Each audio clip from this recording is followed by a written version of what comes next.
Hi Virgo, ito na po ang inyong reading. Weekly Gabay Tarot po tayo. This is from August 24 to 30, 2026. Huling linggo ng Agosto. Kamusta kayo Virgo? Kuha tayo ng ilang guidance. Anong aasahan nyo this week? Any message? Virgo, energy. Para sa iyo Virgo, sandali naman. Excited. Virgo, para sa isang Virgo, this is the Devil card. Di kailangan katakutan, laliman, ano pa man. Of course, yan yung ilang maaring negative energy, and healthy na approach natin in life. Physical, mental, emotional, or pagdating sa relationship. Reversal yung enerhiya natin, guys. Pwede itong higit na mag-apply sa inyo mismo or sa ilang tao sa paligid. Okay, wala namang perfect. Yan lang yung ilang imbalances na minsan may pagkasobra or kulang. Okay. Virgo, anong kailangan yung marinig? This week, ano pong aasahan ng mga taong ito?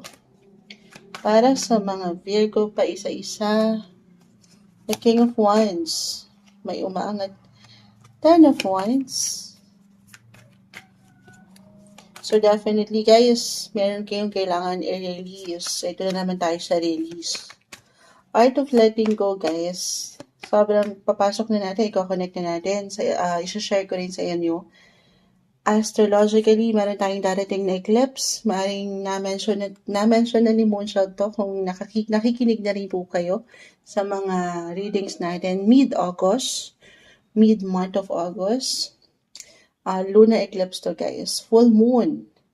At ito po ay magbibigay din sa inyong mga 7th house of relationship, partnership, or marriage. Okay? Di kailangan laliman. Kaklarify natin yan. Ito na nga. Ay pa tayo. Kaya pa ba natin?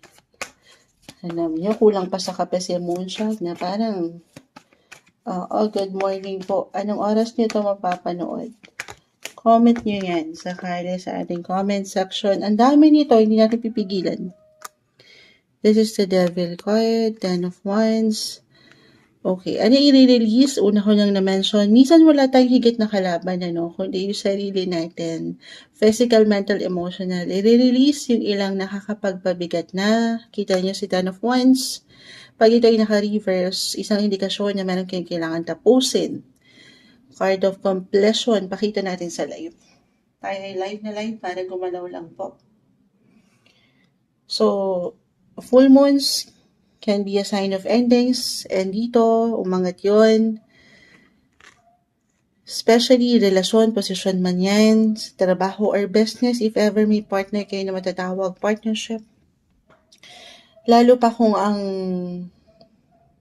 connection na to, relasyon na ito, ay parang ang hirap nang i-work out or hindi na nag-work para sa inyo at parang hindi na kayo happy, nakaka-low-key ng energy. So sa point na yan binabalik ko yung ilang maring pakiramdam or kailangan yung sign na marinig. Sa part na yan, kayo po higit na makapagpapasya. Let's share yun. Four of Cups. Ang sipag na naman. Shuffle natin ito mabuti. Marriage card, home, family, sign of Cancer, regardless sa zodiac sign, guys. So, lalo pa sa may mga pamilya na, Seven of Cups. 7, again, nag-highlight ang full moon na ito na darating. Eclipses are very powerful, guys. So, you feel may ilang changes sa part na yan. Pagdating sa relasyon, pag-ibig, kung kayo mga couples, especially yung attached na. Maring may ilang challenges, hindi nagiging madali. Energy ni Saturn, planet Saturn is about challenges, difficulty na napaka-normal sa relationship. Wala namang perfect na relasyon, perfect na pamilya. Pero kung minsan may pagka-foggy or may pagka-cloudy yung energy, take it easy, Virgo. Okay, napakagandang pagkakataon ito to do some reflection, pag nilay-nilayan ng inyong relasyon or ano ba yung tinatakbo niyan. I mean, Nandiyan pa ba yung compassion? Or nagsasabay pa ba kayo? Or medyo confused na? Or na-overwhelm na kayo? Si Seven of Cups ay naka-reverse. Baka nandito kayo sa, hindi nyo ma-realize na kasi nga, nakasentro yung saya, yung love. So, take a reality check, Virgo. Kasi for some, you're losing yourself na sa proseso na to na hindi nagiging okay. Again, general message tayo, 7th house connected. Work, partnership po ha, business, or kung kayo mga nasa isang relasyon. Alam ko, medyo itong eclipse na ito, full moon. Medyo, oo. Pero it doesn't mean automatic na may mag-end na relationship ha. Napakagandang chance to. Pahintulutan nyo ang inyong mga sarili to take a step back, to pause, to reflect. Sa part na yan, lalo kung medyo dama nyo na ilang unhealthy patterns or minsan nagkakaroon kayo ng certain behavior na sa relationship na hindi okay. So, anong kailangan gawin? Again, take a reality check. Yes, use your heart, guys. Gamitan nyo yung compassionate heart nyo, yung love. But at the same time, use your brain. Take your brain with you. Okay? Gamitin nyo rin ang inyong mga utak. Kung ano ba tong connection na to? Baka nasasobrahan na pala, no? Or nakukulangan. Masaya pa ba kayo sa part na yun? Kahit na hindi nabibigay or parang hindi na nagsaserve ng something purpose itong situation na to. Okay. At baka napupunan minsan, for some I feel, kasi dito si Seven of Cups. Parang nagiging illusion or may ilang imagination na nagaganap na dito tayo. Ayaw natin doon sa ilang drama or sa fantasy na matatawag. Kung ano yung nakikita niya sa relationship. Dito tayo sa katotohanan. Okay, lalo kung may mga pamilya na rin kayo or may certain obligations na kayo sa relationship.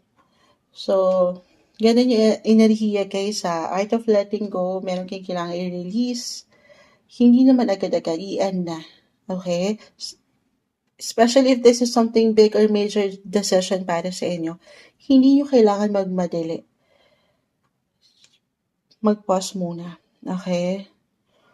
Pahinga rin pag may time. Kasi baka masyado nyo binibigyan ng energy to, ng focus na hindi nyo namamalayan. Kayo pala yung stock up na or nasasakal na sa situation. Hindi kayo nakakapag-isip ng klaro. Kapag kayo nakapag-recharge, napag-isa, napagnilay, dyan kayo makakakita ng liwanag. Okay? Ganyan yung energy. Or kung kayo naman ay buhay mag-asawa po umaangat dito, may tensyon. Napaka-normal sa relasyon. Okay? Pag-uusap lang to. Naway, magkaroon kayo ng meaningful heart-to-heart conversation. Baka naman ang kailangan nyo lang i-release ay ilang certain addiction or hindi naging okay sa relationship nyo. Reversal tayo ha. Why not? Baka kailangan pang or pwede pa mag-workout or i-workout ito. Work on your partnership, relationship.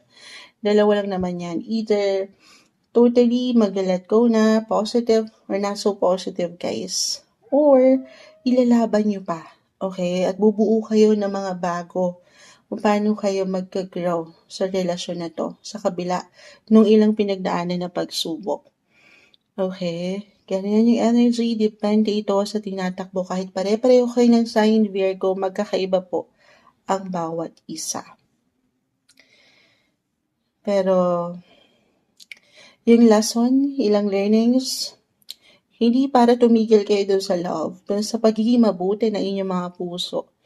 Okay? Pero para maunawaan nyo kung ano yung real connection na meron pa ba kayo sa taong ito. Partnership, business man, relationship. Alam nyo, may hugot umaga-umaga. Hindi kailangan naliman yun. Stay balanced, guys. Deserve nyo yung nagka-compromise. Siyempre pa, yung walang stress or ilang drama. Stay happy. Deserve nyo yan. Ito yung umangat na guidance, advice, messages na marahil kailangan yung marinig ngayong linggo. Mensaheng gabay lamang po. Virgo.